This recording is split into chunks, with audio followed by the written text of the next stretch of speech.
Assalamualaikum warahmatullahi wabarakatuh. Alhamdulillahirrabbilalamin. Wabihi nasta'in wa ala umuri dunya waddin. Wassalatu wassalamu ala ashrafil anbiya'i wal mursalin wa ala alihi wa sahbihi wa barik wasallim ajmain amma ba'du. Yang terhormat Bapak Aris Mahmudi selaku dosen pengampu studi fikih, dan tak lupa pula yang terhormat teman-teman yang saya cintai dan banggakan. Pada kesempatan kali ini saya akan sedikit menjelaskan tentang kitab Risalah Al-Jami'ah wa Tazkirah An-Nafi'ah karangan Habib Ahmad bin Zain bin Alwi Al-Habsyi. Mungkin sebelumnya saya katakan apabila ada salah kata atau salah ucap, saya mohon maaf sebesar-besarnya.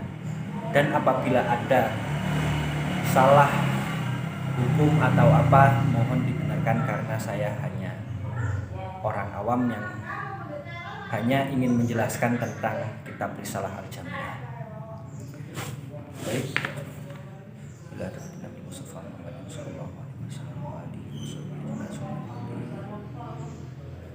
jami'il awliya wa syuhada wa tabi'in muslim khususan ila syaitan qadir al-jalani semuanya masih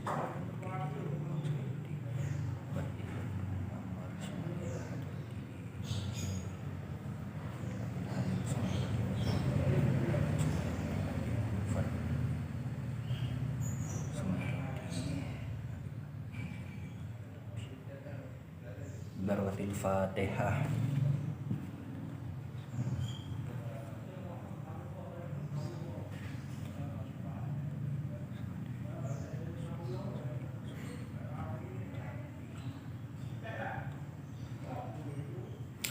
Qala al-musannifu rahimahullahu ta'ala wa nafa'ana bihi wa bi'ulumihi fid dharain. Bismillahirrahmanirrahim. Alhamdulillahirabbil alamin hamdan yuwafi ni'amahu wa yukafi'u mazidahu. Wa sallallahu ala sayyidina Muhammadin wa ala alihi wa sahbihi wasallim. Segala puji bagi Allah, pemilik alam semesta, pujian yang meliputi segala nikmat-nikmatnya dan mencukupi segala tambahan-tambahannya. Semoga Allah Subhanahu wa taala tetap melimpahkan sholawat dan salam kepada Sayyidina Muhammad sallallahu alaihi wasallam dan kepada keluarga beliau dan sahabat-sahabat beliau.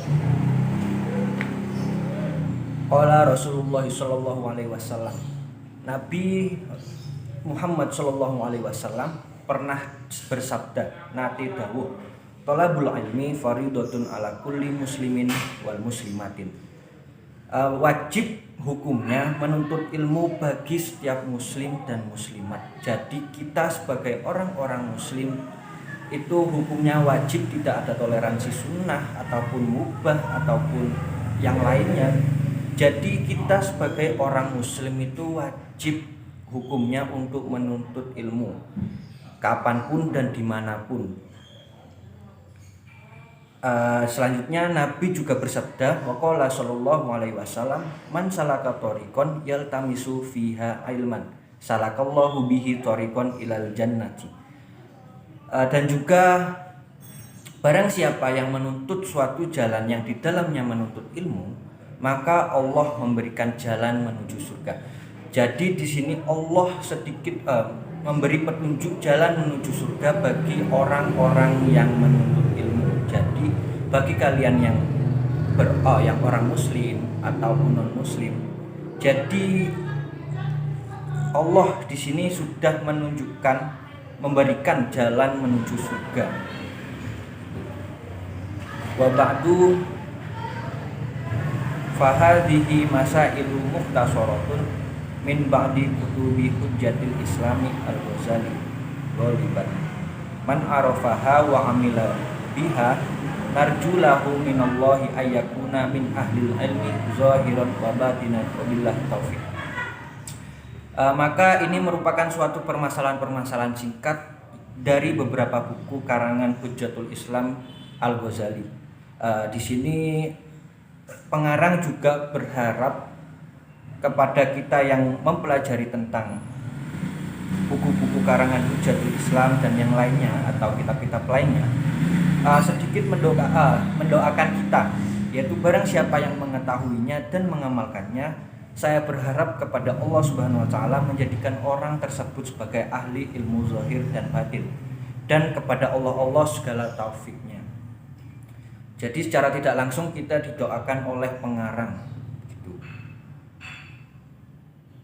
Lanjut ke pasal 1 atau bab yang 1, yaitu tentang arkanul Islam atau rukun-rukun Islam.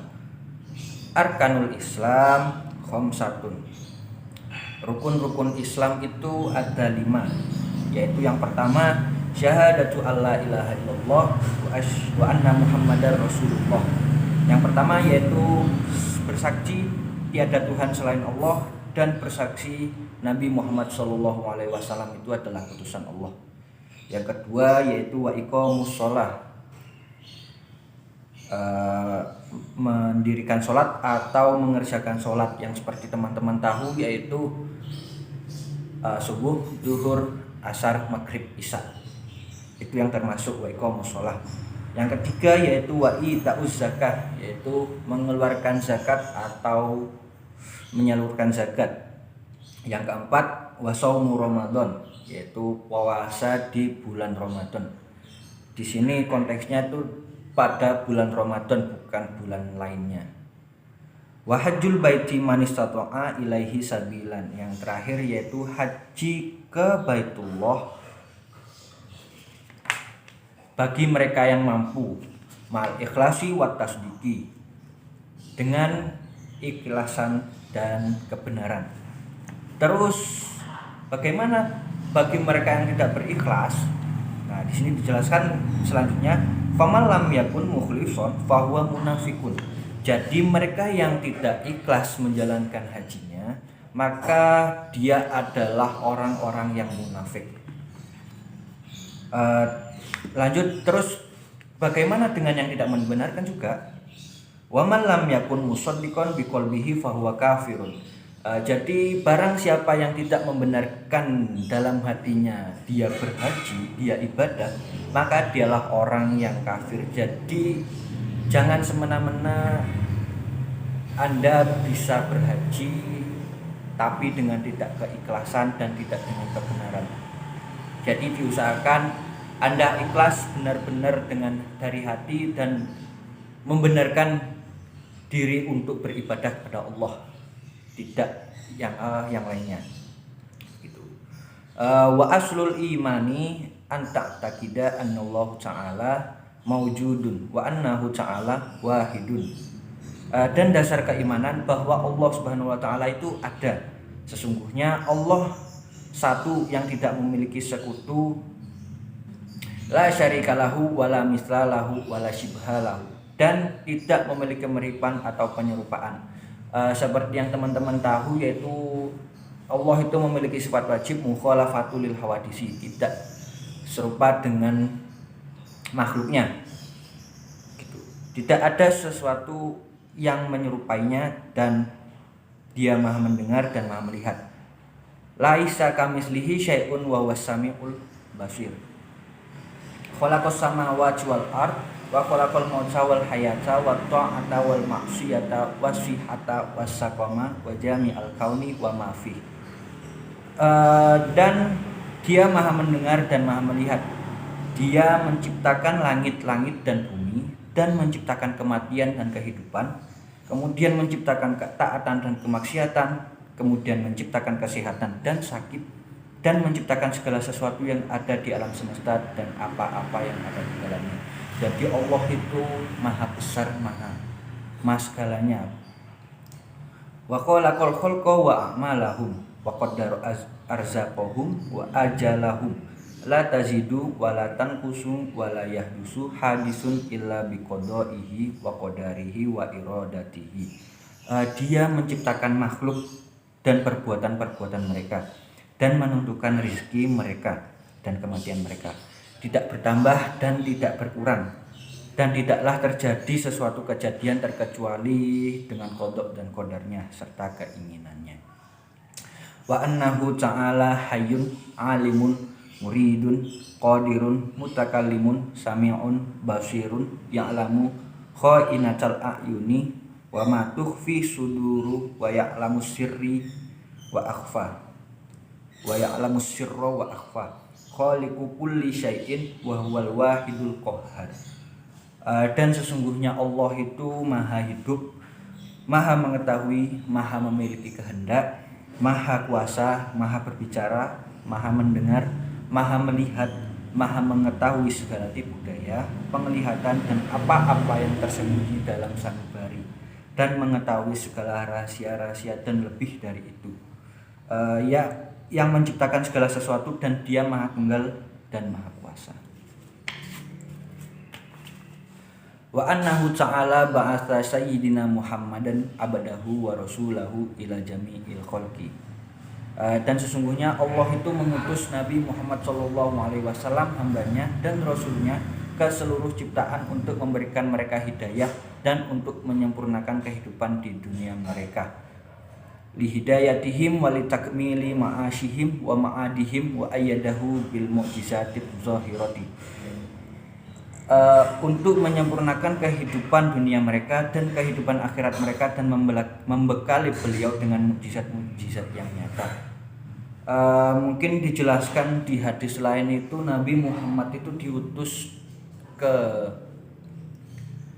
bumi itu untuk menyempurnakan akhlak manusia. Di sini kurang lebih sama redaksinya, sama kata-katanya, diksinya, yaitu untuk menyempurnakan kehidupan dunia mereka, yaitu ya kurang lebih akhlak terus dan yang lain-lainnya begitu. Wa annahu alaihi sholatu wassalamu shadiqun fi jami'i ma akhbara bihi anillahi ta'ala minasyirati wal mizan wal haudi wa ghairi dzalik min umuril akhirati wal barzakhi wa min su'alil malakaini wa azabil qabri wa na'imihi. Dan sesungguhnya Rasulullah SAW yaitu seorang yang jujur di dalam segala sesuatu yang beliau kabarkan dari Allah, dari asyirat, al-mizan, haud atau telaga, dan selain itu dari urusan-urusan akhirat dan alam kubur, dan pertanyaan-pertanyaan malaikat serta siksa kubur dan kenikmatan-kenikmatannya. Wa annal qur'ana wa jami'a kutubillahi wal munazzalati haqqun wal malaikata haqqun wal jannata haqqun wan naru haqqun wa jami'u ma ja'ana bihi sayyiduna Muhammadun sallallahu alaihi wasallam haqqun. Dan sesungguhnya Al-Qur'an dan seluruh kitab suci diturunkan oleh Allah Subhanahu wa taala itu benar, dan bahwa para malaikat itu benar adanya, dan surga itu benar, dan segala sesuatu yang datang dari Rasulullah itu semuanya benar. Jadi kurang lebih yang dijelaskan pada bab pertama yaitu tentang iman, terus kekuasaan Allah, sifat wajib Allah, kemudian tentang kekuasaan Nabi Muhammad juga, terus tentang hal-hal yang ada di akhirat itu memang benar-benar adanya, hakun, itu memang benar. Jadi di sini kurang lebih tentang tauhid lah gitu. Kita lanjut ke fasal yang pertama, yaitu furudul wudu. Faslun furudul wudu'i sitatun. Jadi fardu wudu itu ada 6. Al awalu an-niyatu, yaitu yang pertama niat. Niat itu kalau dalam bahasa itu menyengaja, sedangkan kalau dalam syara itu menyengaja sesuatu bersamaan dengan melakukannya gitu. Asani ghuslul wajhi, yang kedua yaitu membasuh wajah. Adapun batasan wajah yaitu wahadduhu min manabiti sya'rir rasi ilal muntahal lahyaini wa zakoni tulan wa ardon minal uzuni ilal uzuni, yaitu batas wajah yaitu panjangnya dari tempat tumbuh rambut kepala sampai ke ujung dagu. Mungkin saya contohkan, yaitu dari tumbuhnya rambut, semisal di sini tumbuhnya, ya udah di sini berarti untuk batas atasnya, sedangkan batas bawahnya itu sampai ke ujung dagu, yaitu sampai di sini. Ada yang mengatakan itu kalau bisa dilebihkan saja, jadi sampai di belakang dagu segini gitu. Lanjut yaitu asalisu ghuslul yadaini ilal mirfaqaini, membasuh kedua tangan sampai ke siku. Jadi di sini kan dijelaskan membasuh kedua tangan sampai ke siku. Jadi kalau bisa teman-teman itu kalau berwudu itu bisa melebihi siku. Jadi kita mewanti-wanti lah. Takutnya masa mentang-mentang di sini dijelaskan sampai ke siku, kalian paskan sampai ke siku sini. Jadi kan jangan begitu. Jadi kalau bisa itu lebihkan. Saya jelaskan lagi di sini membasuh kedua tangan sampai ke siku. Jadi sesuatu hal yang ada di tangan itu juga harus ikut dibersihkan. Jadi seperti kuku, seperti jari tambahan atau yang lainnya lah yang tidak masuk akal itu wajib dibasuh. Lanjut, ar-rabi'u mashu syai'in min basyaratir ra'si aw sya'rin fi haddihi, yaitu mengusap sesuatu dari kulit kepala atau rambut yang di dalam batas kepala tersebut. Jadi di sini dijelaskan itu mengusap sesuatu dari kulit kepala, jadi dari tumbuhnya rambut sampai atau rambut yang di dalam batas kepala tersebut. Jadi sekiranya rambut itu masih dalam sekitaran kepala, itu wajib dibasuh. Terus yang terakhir yaitu al-khamisu ghuslur rijlaini ma'al ka'baini, yaitu membasuh kedua kaki sampai mata kaki. Kurang lebih sama seperti yang tangan tadi, yaitu sesuatu yang ada di kaki, entah itu jari, entah itu kuku, itu wajib dibersihkan. Dan ya mewanti-wantilah, jangan mentang-mentang di sini sampai ke mata kaki, kalian paskan sampai mata kaki. Jadi dilebihkan saja begitu. Yang terakhir yaitu at-tartibu ala hadzal kafiyati, yaitu tertib dalam tata cara ini. Kurang lebih runtut yaitu dari niat, membasuh tangan, membasuh kepala, membasuh kaki. Ya, terus mungkin sebelumnya itu konteksnya itu kita dalam keadaan hadas besar.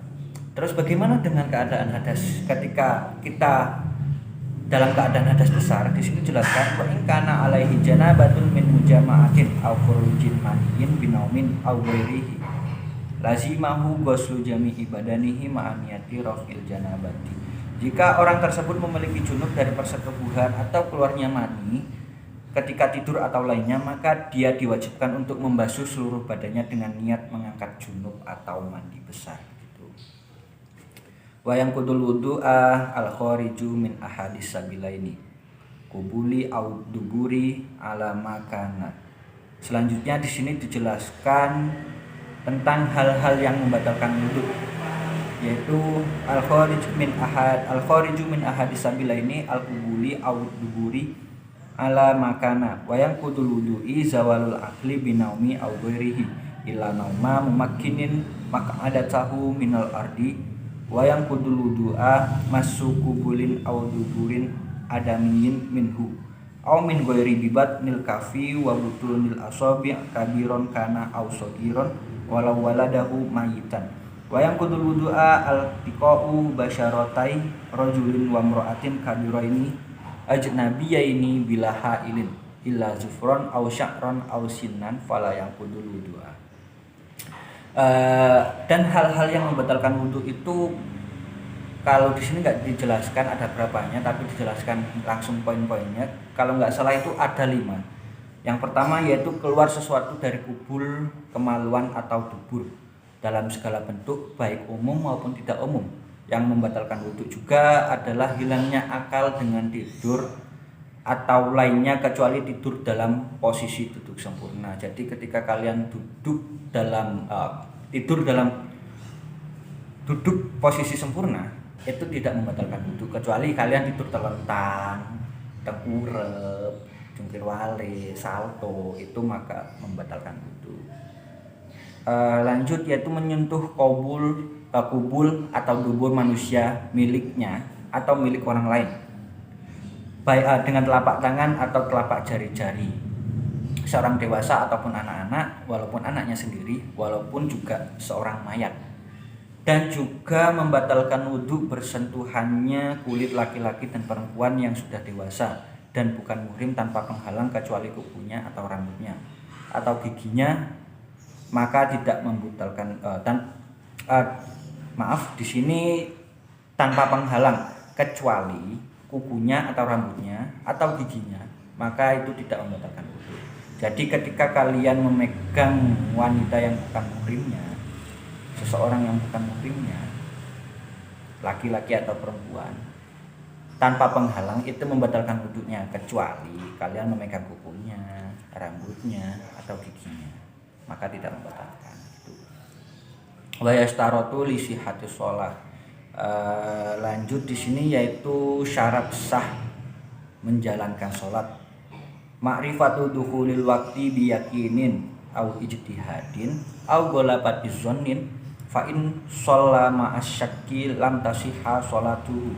Wa yastaratu ma'rifatu qiblati wa yajibu satrul aurati bisatirin tahirin mubahin. Wa yajibu raf'un najasati minas thawbi wal badani wal makani wa yajibu ala qadiri ayyusalliyal fardhu qa'iman. Dan syarat-syarat untuk sahnya sholat yaitu pertama, masuknya waktu dengan yakin atau dengan ijtihad atau dengan prasangka yang kuat. Jadi kalian yakin ini sudah masuk waktunya sholat, sudah matahari sudah terbenam, sudah mega merah, kalian yakin sekarang sudah masuk waktunya maghrib, maka itu termasuk salah satu syarat sahnya sholat. Yang kedua, jika dia sholat di sini kelanjutannya yaitu jika dia sholat dalam keadaan ragu, maka sholatnya tidak sah gitu. Dan disyaratkan juga pengetahuan arah kiblat gitu. Dan wajib menutup aurat dengan penutup yang suci. Dan boleh, maksudnya boleh di sini yang wajar lah, yang bagus gitu. Dan diwajibkan membersihkan najis dari baju dan badan dan tempat sholat. Jadi diusahakan tempat pakaian yang kalian pakai itu suci dari najis. Dan diwajibkan bagi orang yang mampu untuk sholat fardu dalam keadaan berdiri. Jadi kalau kalian mampu, diusahakan berdiri sholatnya. Tapi kalau tidak mampu nggak apa-apa, ya udah tidur. Kalau tidak bisa tidur dengan isyarat, duduk dulu. Apabila kalian tidak bisa duduk, dengan tidur. Apabila tidak bisa dengan tidur, dengan isyarat. Lanjut ke fasal selanjutnya atau bab selanjutnya yaitu furudus sholati, yaitu fardu-fardu sholat. Langsung an-niyatu wa takbiratul ihrami ma'an niyati wa qiraatul fatihati bil basmalati wa tasdidatil arba'a asyarata wa ikhrajid dodi minaz-zai wa laysa fil fatihati zaun summa ruku'u wa yajibu ayyan haniya bihaitsu tanalu rahatahu rukbataihi wa yatma'inna fihi ujuban hatta taskuna a'da'uhu summal i'tidalu wa yatma'innu fihi ujuban summa sujudu marrataini wal julusu bainas sajdataini wa yatma'innu wujuban fi kulli wa yaf'alu baqiya raka'ati kadzalika wa tasyahhudul awwalu wa qu'uduhu sunnatun wa tasyahhudul akhiru wal julusu fihi fardun wa sholatu ala nabi sallallahu alaihi wasallam ba'da tasyahudi wa qabla salami fardun wasallamu minas sholati fardun wa qalus salam assalamualaikum. Oke, di sini fardunya wudu yaitu yang pertama niat kurang lebih sama seperti yang yang wudu tadi, yaitu disertakan dengan melakukannya. Maksudnya di sini yaitu disertakan dengan rukun selanjutnya. Di sini lanjut yaitu takbiratul dengan niat. Itu seperti niat dibarengi dengan takbiratul ihram. Lanjut yaitu pembacaan surat Al-Fatihah dengan bismillah dan 14 tasydid-tasydidnya dan mengeluarkan huruf dot dari huruf dot karena tidak ada di surat Al-Fatihah huruf dot. Di sini ditekankan sekali ketika membaca surat Al-Fatihah itu dibaca dengan bismillah dan 14 tasydid-tasydidnya. Jadi makhraj hurufnya, terus tajwid-tajwidnya, bahkan tasydid-tasydidnya itu dibaca dengan benar. Di sini dijelaskan dan mengeluarkan huruf dot dari huruf zo. Jadi diusahakan kalian tidak keliru ketika melafalkan huruf dot, tidak keliru jadi ketika mengeluarkan huruf dot jadi seperti huruf zot gitu. Jadi ditekankan dan mengeluarkan huruf dot dari huruf zo karena tidak ada di surat Al-Fatihah huruf zo begitu. Jadi kurang lebih ya ditekankan sekali untuk makhraj-makhrajnya, tasydid-tasydidnya juga, membaca bismillah dan tajwid-tajwidnya gitu.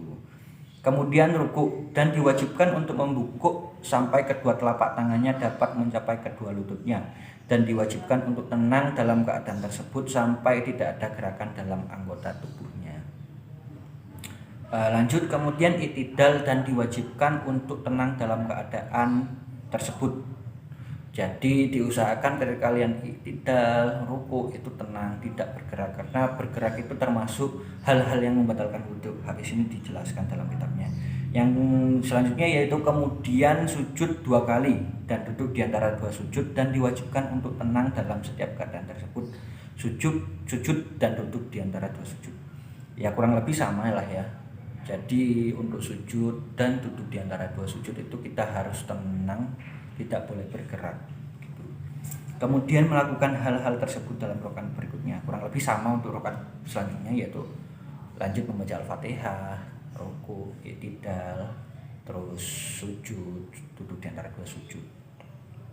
Adapun tasyahud awal dan duduknya adalah sunnah, jadi tidak wajib.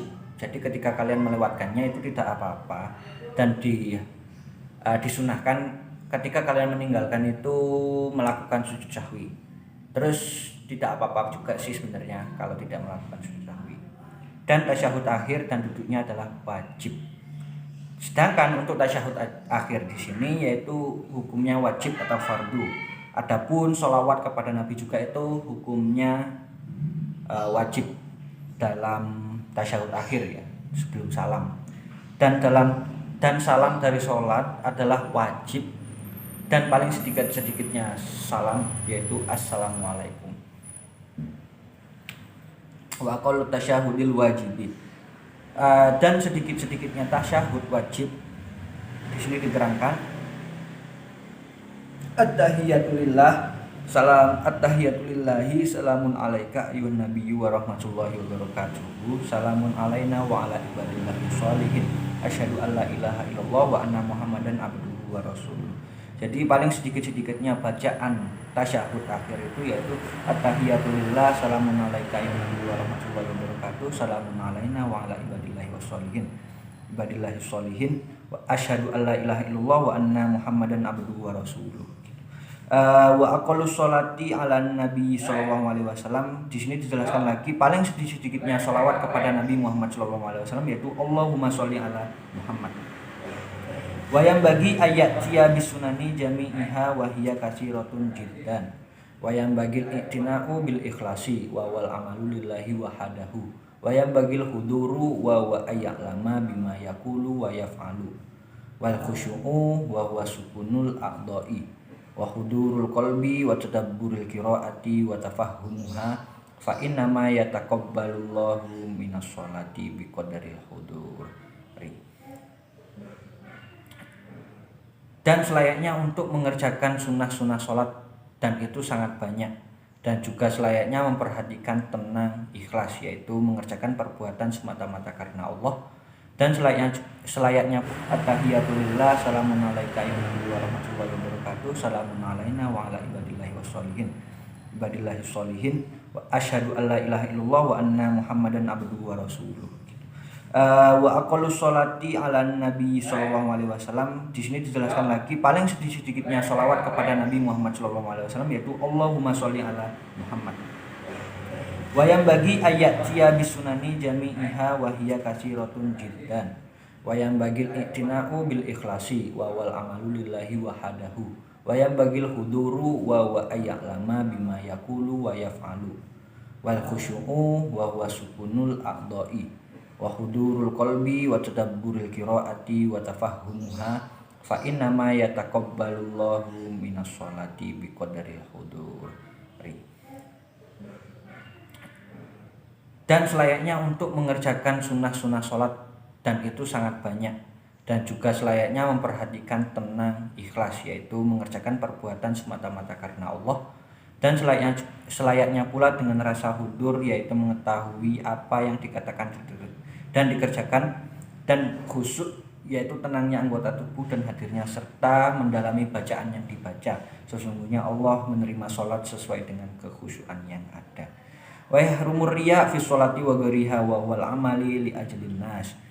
Dan diharamkan riya di dalam sholat serta di luar sholat, yaitu mengerjakan perbuatan untuk orang lain, jadi semata-mata bukan karena Allah, karena orang lain.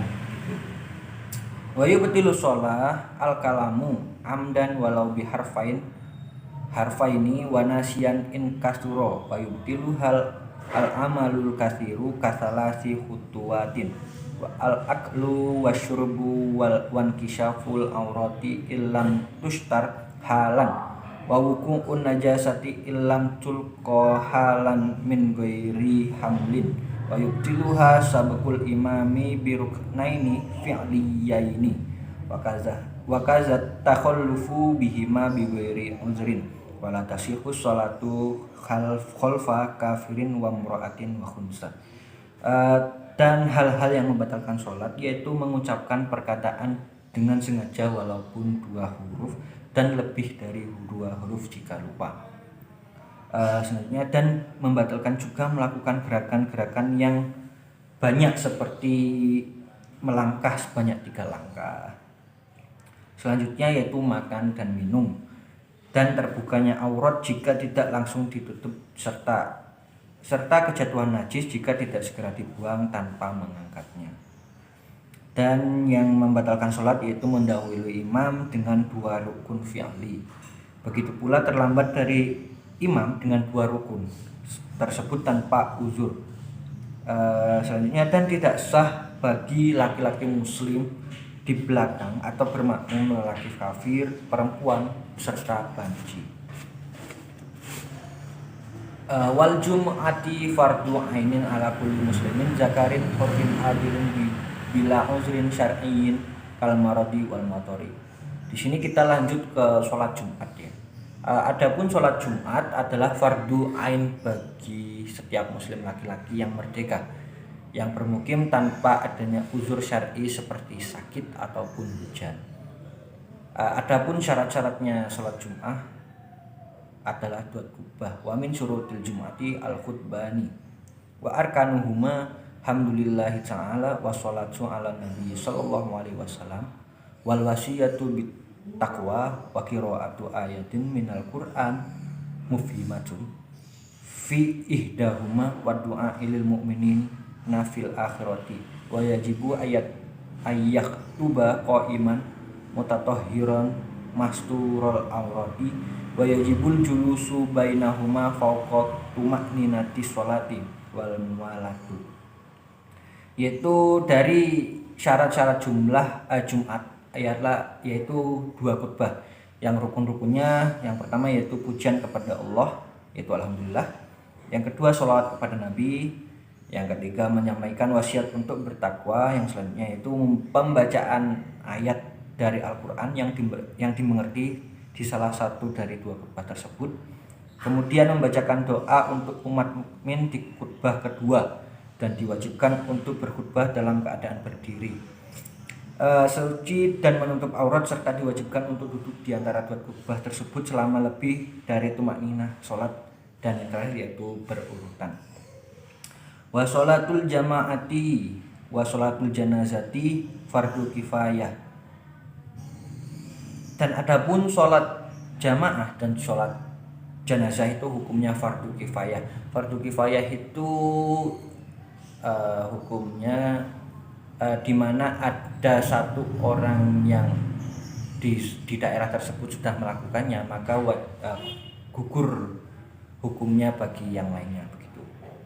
Wal idani wal kusufani wal witru sunanun muakkadatun wa kadza rawatibus sholati wa duha wa tarawih sunanun laha fadlun wa thawabun azimun. Dan sholat id dan sholat gerhana matahari dan gerhana bulan serta witir, begitu juga sholat rawatib itu hukumnya sunnah muakkadah.